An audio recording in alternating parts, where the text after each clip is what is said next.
Our vulnerability allows us to be hurt, but our vulnerability allows us to be loved.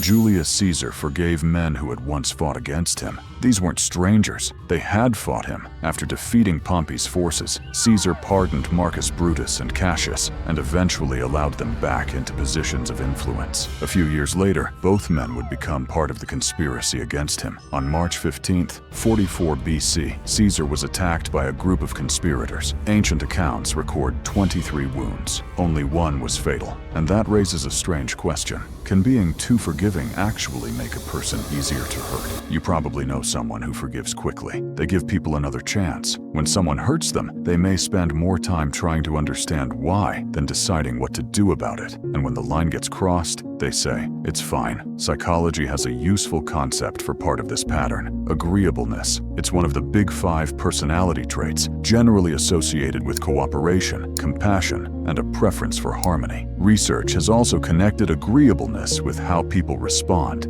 to interpersonal conflict. That doesn't mean agreeable people are weak. For some people, preserving the relationship can simply become more important than confronting the conflict. And that's where things get interesting. Imagine someone learns that you usually forgive. They learn that confrontation makes you uncomfortable. They learn that after some time you'll probably say, "Let's just move on." Now they have information about your boundaries. Not because you told them, because your behavior showed them. The important part is that this doesn't mean kindness causes exploitation. It means repeated behavior can create expectations. If someone repeatedly crosses a boundary and nothing changes, they can learn that the boundary isn't really enforced. And it brings us back to forgiveness, because forgiveness itself may not be the problem.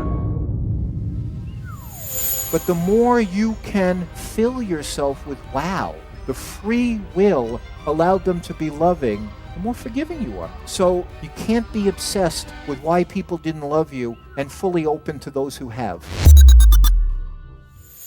In fact, research suggests something much less obvious. In a 2008 study published in the Journal of Experimental Social Psychology, Harry Wallace, Julie Exline, and Roy Baumeister examined whether forgiveness would make people more likely to repeat an offense. You might expect forgiveness to send the message that the behavior is acceptable, but across their studies, people who had been forgiven were generally less likely to repeat the offense. So the simple idea that forgiveness encourages bad behavior doesn't hold up very well. And that changes the question. Maybe the issue isn't, should you forgive people? Maybe it's, what happens after you forgive them? Because saying, "I forgive you," is not the same as saying, "You still have the same access to me." Those are two completely different decisions. Forgiveness can change how you feel about what happened. A boundary changes what you're willing to accept next. Think about the people around you. Who gets another chance? Who gets a third? Who already knows you'll eventually come around? But it might tell you what they have learned to expect from you.